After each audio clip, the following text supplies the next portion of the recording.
The oldest and most basic of social relationships is the family. All of human society is a composite of family units, a compound family. There is an intimate connection between family functioning and the development of a just society.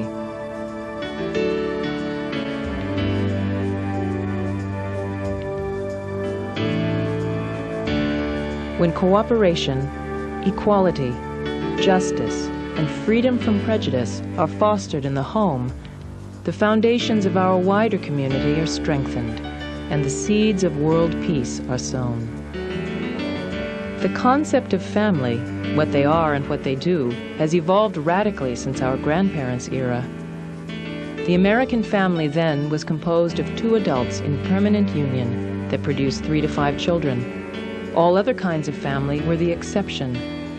Today, the exceptions are the rule. Social and economic changes place new pressures on today's families, but in terms of function, families have not changed very much.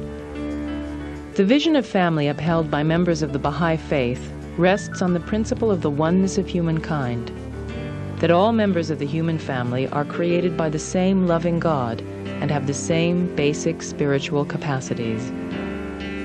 It means seeing everyone as brothers and sisters to be loved without distinction. Know ye not why we created you all from the same dust? That no one should exalt himself over the other. Ponder at all times in your hearts how ye were created. For the next half hour, we'll explore ways in which the family serves as an incubator for the acquisition of values. You will meet some members of the Baha'i faith and hear how they incorporate these principles into their daily lives.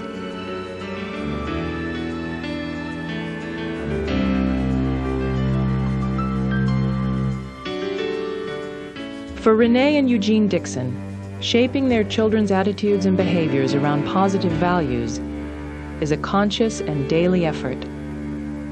Joshua, Fondi, and Dorothy Janae are being taught how to relate to others outside of their home by example and by how they are treated in their home. Renee and Eugene are convinced that practicing the equality of women and men in their marriage is the most essential and enduring model they can offer their children. The couple affirmed the principle of equality at the beginning of their lives together when they took the Baha'i wedding vow. It consists of one short but profound statement. We will all verily abide by the will of God. Well, that makes it equal. I'm not promising to Gene, he's not promising to me. We're promising to God that we're going to abide by his will. And it leaves it open for whatever that will is. I don't consider myself less than my husband. We're equal partners in this relationship that we started. If a relationship isn't equal, then it puts one above the other and it's off balance. Exploring equality in spiritual terms has led to profound and fulfilling changes in the way Renee and Eugene relate to each other. To me, it's just about trying to stay in touch with your own spiritual self, you know, and trying to, and taking issues such as the equality of men and women, taking them to God and say, how do I deal with this individually? I mean, I can't solve this problem on a world level, but I can sure give it a shot in my own life and ask God, how do I deal with this as a man? For men, we really need to listen to women. I mean, genuinely listen to what they have to say, because I don't think we're going to advance any further than we are without their genuine input and us genuinely accepting what they have to say. Well, I think worshiping God together and participating in a spiritual community is important to the support of the family. And I found that in the Baha'i faith. An important goal for Baha'is is to raise a generation of loving and prejudice-free children. For the Dixons, this means finding every opportunity to instill these virtues in their children. Like my children, I'm always trying to my daughter especially, I'm always trying to compliment her, not so much on her beauty, but on her intellect. I always let her know that she's a beautiful kid, but trying to apply a virtue to that in the same breath. You know, like that you're a responsible person, that you're a loving child, that you're kind, generous, those kind of things. So that she's not so much trying to look in the mirror at a physical person, but start to look inwards at her spiritual capacity and her spiritual beauty. The Dixon household stays unified through consultation and family meetings. Through this process, problems are very often prevented or resolved. We have every Monday night a dinner, and that's our family dinner that we all have together and we all have to be there for.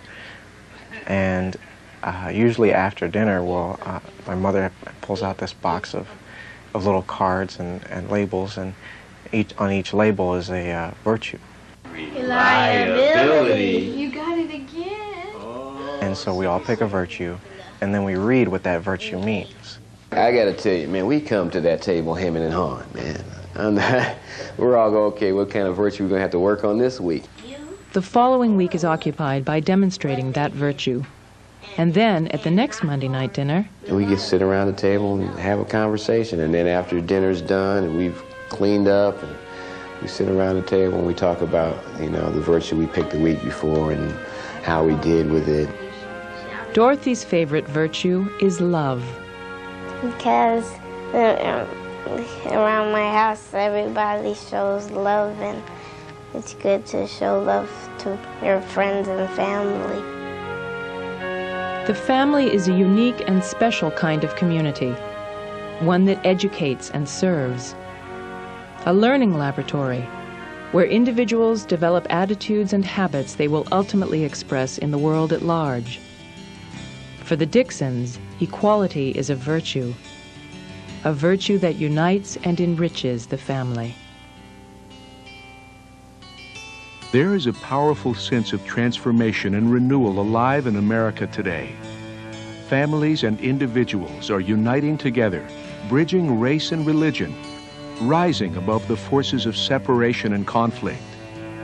Individual Baha'is and their communities are contributing to this momentum of hope. The Baha'i faith is still new to many people, but in just over 100 years, it has already transformed the hearts and lives of millions throughout the world.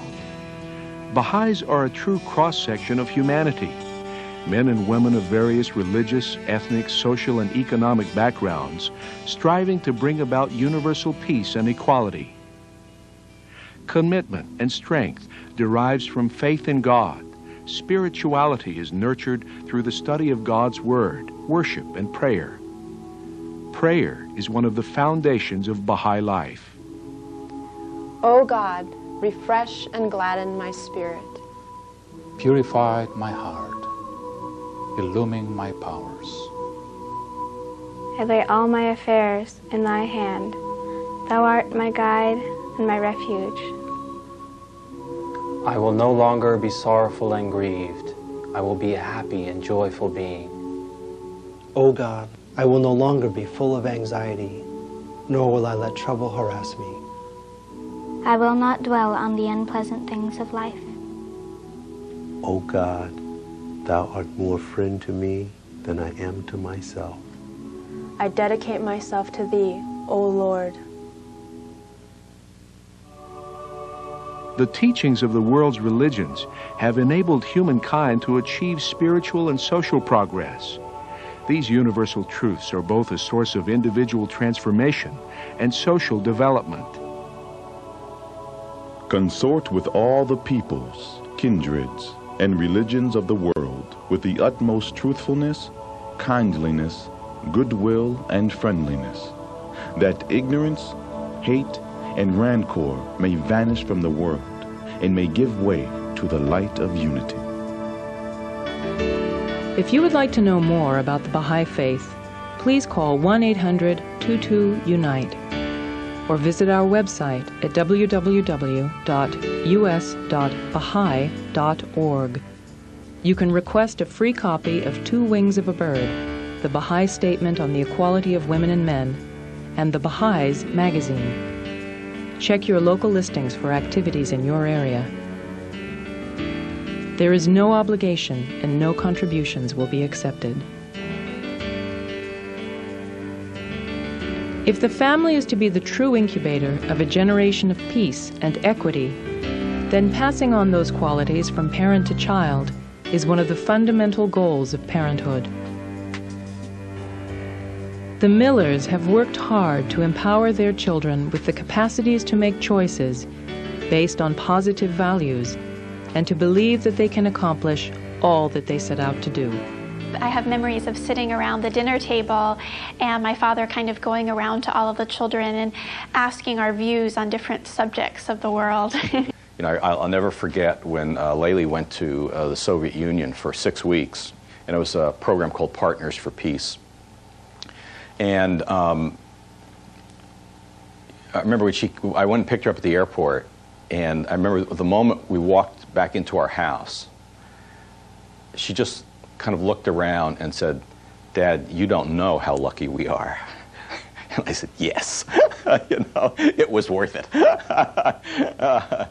And I think that's perspective, and I think that's just something we as parents have a responsibility to do, is to give our children perspective. Otherwise, they live in an unreal world. My mother is very active in the community and is very involved herself in issues of civil rights, working on issues of justice, and I think that example was something that was very inspiring to me. I know my husband and I ask ourselves, how did we translate our values of service to our children? And it seems that Layli really has adopted those values in a way that perhaps she learned at a very early age. So I think she felt like if she persevered and if she worked hard and if she put her high ideals into practice, that anything could happen, that there in fact could be justice. Layli now practices law in Washington, D.C. As a 23-year-old law student, she took on a case that would become one of the most important U.S. legal cases in recent years regarding women's rights. It began on the other side of the world, in the small country of Togo. Here, many young women, like Fauzia Kazinja, traditionally are forced to undergo ritual circumcision as a rite of passage into womanhood. This ritual is also known as female genital mutilation, or FGM. Just hours before her ritual, family members helped Fauzia flee from Togo. She came to the U.S. to ask for asylum and protection from the ritual, which had killed her aunt and several friends. But instead of finding refuge, she was arrested and placed in detention. It would be almost 8 harsh months in maximum security before 17-year-old Fauzia would get her first asylum hearing. My commitment to Fauzia, to the issue of female genital mutilation, to women's rights in general, really stems from my belief as a Baha'i in the importance of the equality of women and men. Yeah, you feel that if there is an injustice happening in Cambodia, it's happening to your family. And I think that this is one of the reasons why we felt so committed to support Layli in her work with the female genital mutilation. The Board of Immigration Appeals, the highest immigration appellate tribunal, agreed to hear Fauzia's case. Eventually, they rendered a decision which was favorable to Fauzia. It granted her asylum because of female genital mutilation, and it established a national legal precedent with regard to women being able to receive asylum on account of female genital mutilation. Upon her release from prison, Fauzia lived for a short time with Layli's family. The mother-in-law said, "This is your room." I said, "My room? Oh my God, I have a whole room to myself." And she said, "This is your bathroom." I went there just like, cool, like heaven. I said, "Oh my God." So I started jumping on the bed. I said, "Oh my God." I told Layli, "Please, if this is a dream, don't you wake me up." I told her that. She said, "Oh, it's not a dream, don't worry." Layli used her proceeds from a book on the case to found the Tahirih Justice Center, which helps women who face human rights abuses. None of us know what our children are going to end up doing. you know, what career path they're going to end up doing. They'll probably have several careers these days. But what's important is we develop their capacities, their capacity to think, their capacity to take action, their capacity to make value-based choices and decisions. If we develop those capacities, whether girl or boy, man or woman, they will accomplish. They will accomplish to the best of their capacity, and that's all we can pray for. Humanity is like a bird, and the Laylee gave a talk here some months ago for International Women's Day, and a number of people from her school came, both the founder of her school and some of her teachers, and people in the Baha'i community who've known her for forever, you know, since she was a toddler. And one of them said to me that she wanted to come see how our daughter had turned out, sort of taking ownership for her. And I said, that's absolutely right. I mean, she is our daughter, the community's daughter, absolutely. Baha'is believe that all of the world's major religions have been stages in the continuing revelation of God's will and purpose for humanity, which has finally come of age. God's purpose in sending his prophets unto men is to liberate the children of men from the darkness of ignorance, guide them to the light of true understanding, and ensure the peace and tranquility of mankind. Educating children to have a high moral character and genuine appreciation for all people is of primary importance to Baha'is.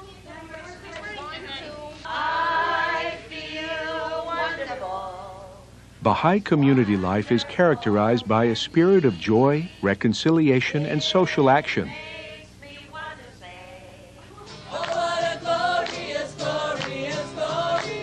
Youth activities utilize the fine arts and dramatic performances to foster a better understanding of racial unity and the importance of community service. A distinction of the Baha'i faith from traditional religion is the absence of professional clergy. Each person is encouraged to investigate truth independently and not to rely solely on human intermediaries.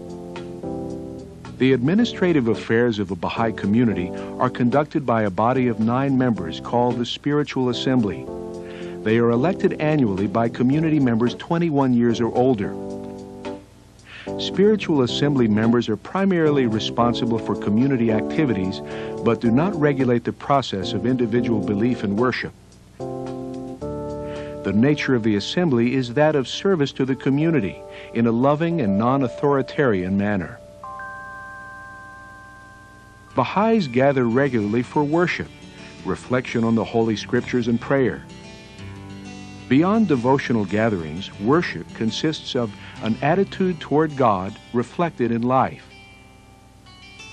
Conforming one's life to serve humanity is one example of putting that spirituality within each of us to work. All participate equally in meetings held to discuss ways to be of service to the community at large. Decisions are arrived at through a consensus-building process designed to maintain unity and ensure the participation of diverse voices. If you would like to know more about the Baha'i Faith, please call 1-800-22-UNITE or visit our website at www.us.baha'i.org. You can request a free copy of Two Wings of a Bird, the Baha'i Statement on the Equality of Women and Men, and the Baha'is magazine. Check your local listings for activities in your area. There is no obligation and no contributions will be accepted.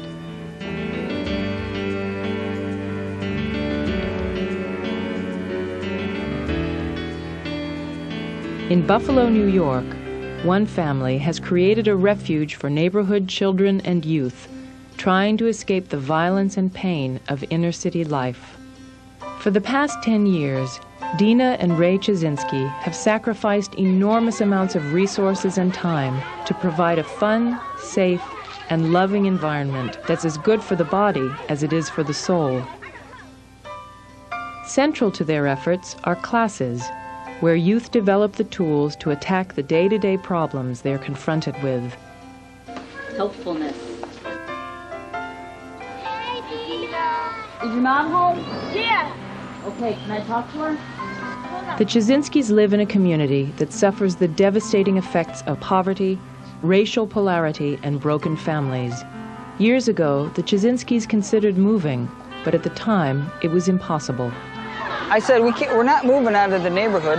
It's not within our means to move out of the neighborhood and get a different house. I says, if you want to change, you're going to have to make the change, I says, in the neighborhood. My father told us, if you don't like the way it is, you got to change it. You can't just sit back and watch it. So we had to figure out a way to change it. And then my mom, she started praying and praying. She's like, we're not going to move. What are we going to do? So she's praying and praying, how am I going to live in this world? The next day I come home and there's 30 kids in my living room having a discussion about the struggles they're having with life. Dina was pursuing an idea that she and Ray had dreamed up back when they were teenagers. They began working to create a safe haven for young people in distress. I know for me that I don't have the challenges that maybe some other people have with relating to them because I have similarities. I've played out a lot of the rage, you know, and self-destructive behaviors. So, you know, I listen to kids that cry. Damien Martinez is one of the youth who has been living with the Chazinskis off and on over the past year. She knows what it's like, you know. She has been there, done that, so she really knows that, you know, she proves to you that you can actually become somebody. You don't have to become negative like your environment. You really could become somebody. A lot of these kids are facing a lot of real issues at home, and whether it has to do with physical abuse or sexual abuse, or it has to do with a lot of alcoholism, a lot of racism. Dozens of neighborhood kids have attended classes that focus on values and learning how to make choices that peacefully resolve problems, rather than having to resort to violence and conflict. Sometimes I would do a lot of work with the kids, and there's a lot of sacrifice, you know, for myself and my family that comes into that. And so I really was going through a lot of turmoil with wondering is this sacrifice worth it? Does it really make a difference? You know, what direction should I be going in? And I really cried and really struggled with whether I should stay here and whether I should be doing this. We got this pool about 6-7 years ago, and it was at a point in our life when we paid our mortgage off, and we thought about maybe, well, should we move, go to a better area, because we live in a very low income area. We made the decision that we wanted to stay here, and so we decided to, instead of moving, to take some money that we had and to put it into getting this pool, and that it would be a way of serving the community. Kids that came here and they were like, oh, all racial slurs coming out of their mouth, every other word, and like just cursing, and their whole entire attitude. Like they're still the same person, they just had this in them all along, and all of a sudden you see it come out and all this other like stuff that they learned from the outside world or their family or whatever, it's just gone. And then you see them, they're shining and they're bright, and it's like, wow. And it was wonderful to see that, but at the same time, our whole house was like completely overtaken. At some point you're going to want to look over the virtues, and I forgot to bring the poster out, but everyone has one of these in your packet, okay? When you respect others people's property, they are more likely to respect yours. When you treat yourself with respect, others respect you too. Increasing popularity led them to purchase the abandoned house next door. Now the Chazinskis have 2 houses for meetings and transient youth. Have I in heaven but thee? What I know about the program, I learned from my children. When they would come down and visit and come back home, they always talked about Dina and what they learned. I'm like, what is a Baha'i? I'm pronouncing it right, Baha'i? And I'm like, what is it? I don't know. You know, I never heard of it. It's like people, when they never hear of something, they have a perspective of it, and it don't even be what you think it is. And that's what it was, why I came for myself to find out. I want to do something that's good for the family, you know, to keep us all together in one knit, happy home. And I think wherever you live, you can make an enormous impact on the community around you. And I think about that ripple effect, you know, like if you throw a pebble into a pond and the ripples that stem from that, and all of the people in the community and around you that, that really are affected.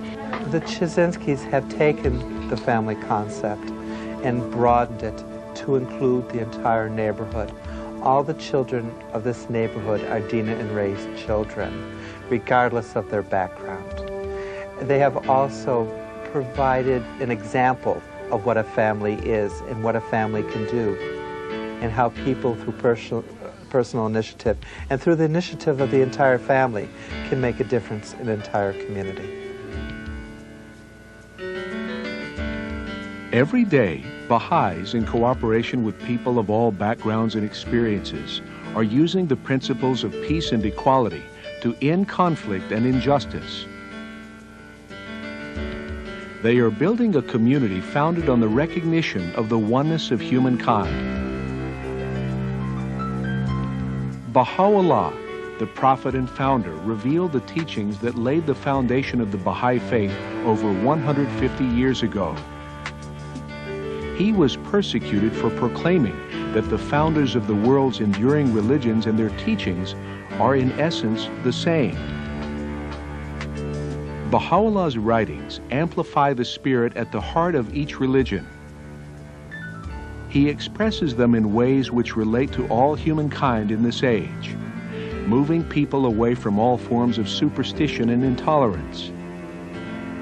The teachings of Baha'u'llah reaffirm the spiritual truths of the past, but also offer new insights that will help build unity and peace among all people. Baha'u'llah died in 1892, but in the hearts of millions throughout the world, his vision of peace and justice lives on. In 1992, Baha'is throughout the United States and the world gathered in New York City to celebrate the wide diversity of the human race. The event was a snapshot of a unified and peaceful world as envisioned by Baha'u'llah.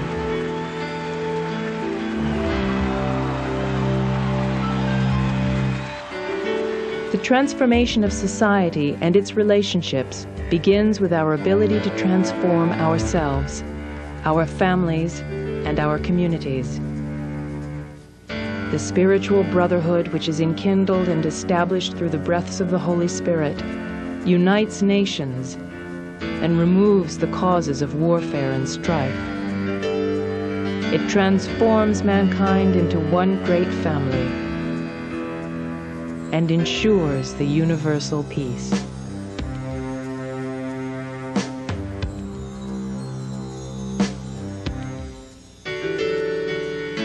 So powerful is the light of unity that it can illuminate the whole earth.